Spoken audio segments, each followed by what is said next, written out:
Salut tout le monde, j'espère que vous allez bien. Bon, alors ça y est, j'attaque aujourd'hui les labours d'hiver 2023. On est le 9 février. Je vous avoue, je suis pas en avance, j'en ai pas mal à faire, un peu pour moi, un peu en prestation. Ça va vite nous mener à 20, 30, 40, ouais, quasiment 50 hectares.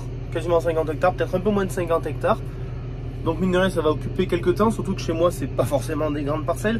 Là, je commence par une parcelle où il y aura du basilic et du persil. Pourquoi je la fais en premier? Parce que ces jours-ci, on a un petit peu des gelées.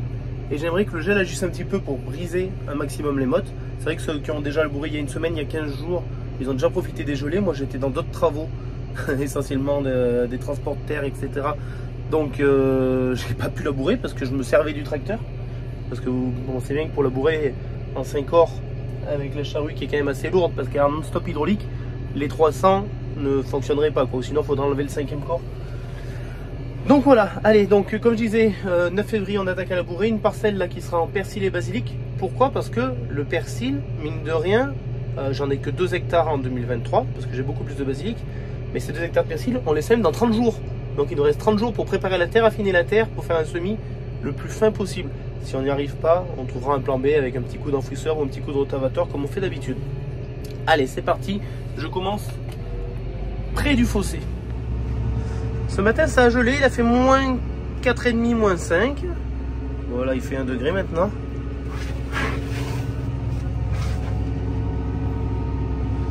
Donc vous voyez, le premier passage, il faut toujours baisser un peu plus le relevage pour que le premier corps aille chercher la terre.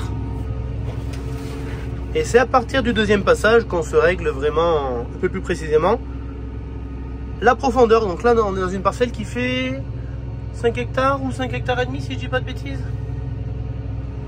Allez, me voilà sur le retour déjà. Donc 8,5-9 km/h. À une profondeur d'environ 25 cm. Je n'ai pas parlé du télégonflage. Donc j'ai mis 800 grammes à l'avant et 800 grammes à l'arrière. Si vous avez suivi, pourquoi il y a ce boîtier spécial pour l'arrière? Parce que le télégonflage arrière est un prototype. Ça, c'est un boîtier spécial pour le prototype. Voilà. Donc à terme, l'arrière pourra être réglé sur l'isobus ici. J'ouvre parce que la vitre est vraiment dégueulasse. Moi, là, je ne vois pas trop, mais pour la caméra, vous allez voir que ça.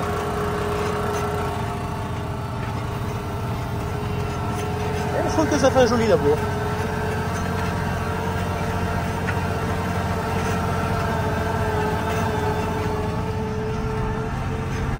Comme vous voyez, il y a peu de résidus dans la parcelle, et pourtant il y en avait, parce que c'était un cipan. On avait semé un mélange de plusieurs espèces. Il y avait, je crois, de l'avoine, du seigle, de la vesse, et puis peut-être d'autres choses, qui avait très bien poussé, qui s'est très bien développé. C'était un précédent tomate dans cette parcelle, donc précédent tomate.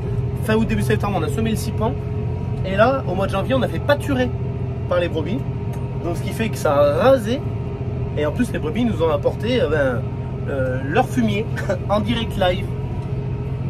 Ça, c'est du circuit court. Alors après, une fois dans l'arrêt, une fois que les réglages sont effectués d'aplomb, c'est vrai que pour moi le travail est assez simple. Je dois contrôler la profondeur du relevage et je dois contrôler le 3e point. Le 3e point, il est dans une lumière. Il faut toujours qu'il soit à peu près dans le centre de la lumière, ce qui fait que l'ensemble charrue tracteur peut bouger, voilà, librement, sans effort, sans forcer, sans contrainte. Et ça, c'est super important.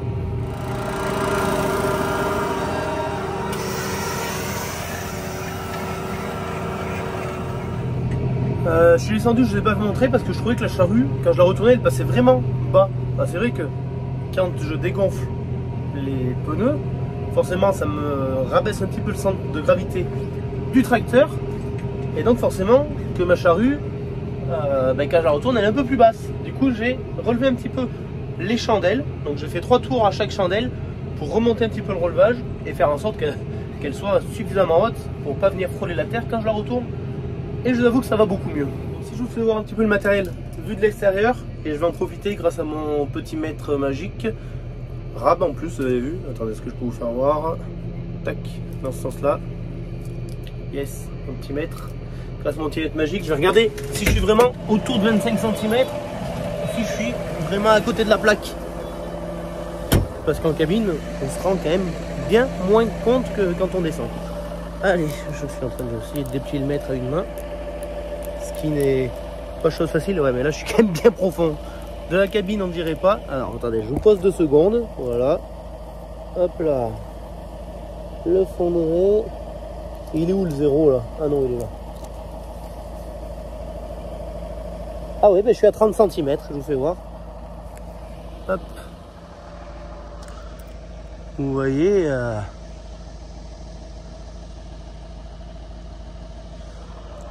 Je suis à 30 cm, donc je suis un poil trop profond. Donc à l'avant du tracteur, j'ai une masse 1,7 tonne. La charrue, je pense que vous connaissez. Pour ceux qui ne connaissent pas, je voulais vous montrer quelque chose. C'est les rasettes. Là, on n'a pas beaucoup de marchandises, mais ce sont les rasettes qui passent avant le versoir, avant l'élément de la charrue, qui prennent la première couche de terre et qui viennent la mettre au fond de l'arrêt. Vous voyez? Ça, j'aimerais bien essayer de vous le filmer au ralenti pour que vous puissiez voir le travail que ça fait.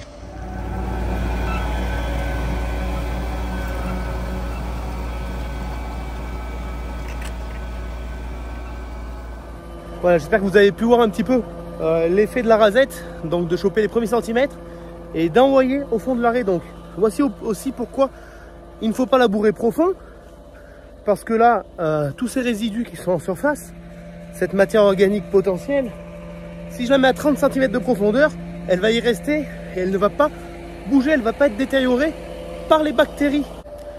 Moi, je laboure chaque année pour des problèmes d'adventice.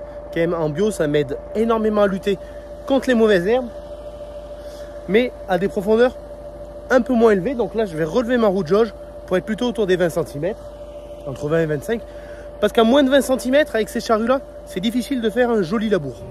Ensuite, je pense que vous avez remarqué que j'ai pas mis de fumier.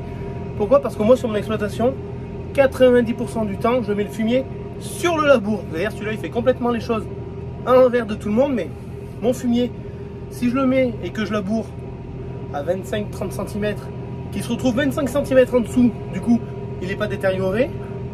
Du coup, mes plantes ne vont pas en profiter. Alors, on en profitera l'année prochaine, vous allez me dire. Mais moi, c'est pas le but. Le fumier, ça coûte très cher. On n'en met pas beaucoup. Donc, il faut qu'il soit le mieux positionné possible. C'est ça que je vais attendre que le labour soit bien sec, bien portant. Je vais passer avec le tracteur, le 300 en rouge jumelé, ou celui-là avec le télégonflage, mais en principe, je vais prendre le 300 en rouge jumelé. Les pendeurs, je vais mettre 5 à 8 tonnes hectare, je sais pas, selon. Il faut que je fasse le calcul des surfaces que je vais faire avec le fumier que j'ai. Donc le fumier va être en surface et je vais l'incorporer en préparant mes planches de plantation, ce qui fait que ce fumier qui sera donc dans les 10 premiers centimètres sera beaucoup plus rapidement assimilable par la culture que je vais mettre en place. Donc c'est gagnant-gagnant. Par contre, vous allez me dire, ouais, mais t'es passé avec ton épandeur sur le labour, t'as retassé ton labour. Oui, du coup, ça me demande un travail supplémentaire, c'est que je regratte chaque passage d'épandeur, donc tous les 8, 10, 12 mètres, ça dépend. Je repasse avec un griffon pour ressoulever là où j'ai tassé. Et je vous assure que à la plantation, tout au long du cycle de la plante ou à la récolte, ça fait ni des vagues, ni quoi que ce soit, ça se comporte très bien, mais à condition que ce soit fait dans des très bonnes conditions, c'est comme tout. Bon allez, moi je continue. Alors j'avais pas mis le compte à hectares dès les premiers allers-retours parce que en fait j'avais mis mais j'avais merdé, je l'avais pas enregistré, il comptait pas les hectares. Donc voilà, là je l'ai mis il y a maintenant 4900 mètres carrés. Avant de quitter la vidéo, je voulais qu'on regarde un petit peu ça ensemble. Donc sur 4900, 5000 mètres carrés, on va dire sur un demi-hectare, il m'annonce une consommation de 30,3 litres à l'heure et une consommation de 26,6 litres à l'hectare. Là je suis dans un champ assez grand. En moyenne sur la saison, c'est rare que je sois bien en dessous de 30 litres à l'hectare, ce qui est beaucoup. Certains d'entre vous, donc beaucoup d'entre vous même, je pense, ils vont me dire ah moi je suis plus à 22, 23, 25 litres à l'hectare. Déjà, tout dépend du type de sol, tout dépend du précédent, mais tout dépend chez moi énormément du parcellaire, parce que beaucoup de petites parcelles, beaucoup d'angles, beaucoup de courtes, beaucoup de tovers à faire, donc on passe beaucoup de temps et donc du carburant pour faire peu de surface. C'est pour ça qu'à la fin de la saison, je vous assure que ma consommation à l'hectare, elle est autour des 30 litres. Voilà. Je pense qu'avec le 724, je suis un petit peu inférieur qu'avec le 716. Enfin, je pense. De ce que j'ai vu depuis l'année dernière, j'en suis sûr. J'ai dû gagner à peu près, je pense, 2 litres à l'hectare. Pourquoi? Parce que le tracteur, il a plus de puissance, il a plus de couple, il me permet d'avancer un peu plus vite à un régime moteur un peu moins élevé, donc d'avoir une consommation de carburant beaucoup plus raisonnable. Et 2 litres à l'hectare, ben mine de rien, sur quelques hectares, ça s'y connaît à la fin. Donc voilà ce que je voulais vous dire. Dites-moi, vous, en commentaire, ça m'intéresse de savoir vos consommations à l'hectare. Voilà. Pour voir si je suis complètement déconnant ou pas. Avant, j'ai toujours entendu dire qu'un labour, chez moi, les anciens labouraient à 20-25 litres par hectare.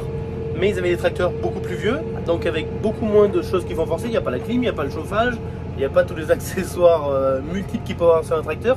Il n'y a pas tous les systèmes filtre à particules, vanne EGR et tous ces bazars qui font consommer davantage. Donc je pense que la technologie, ça a du bon à des moments.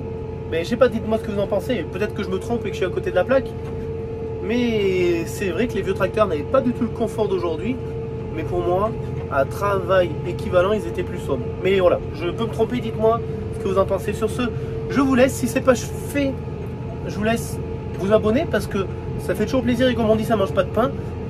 À bientôt, je vous embrasse. Ciao, ciao!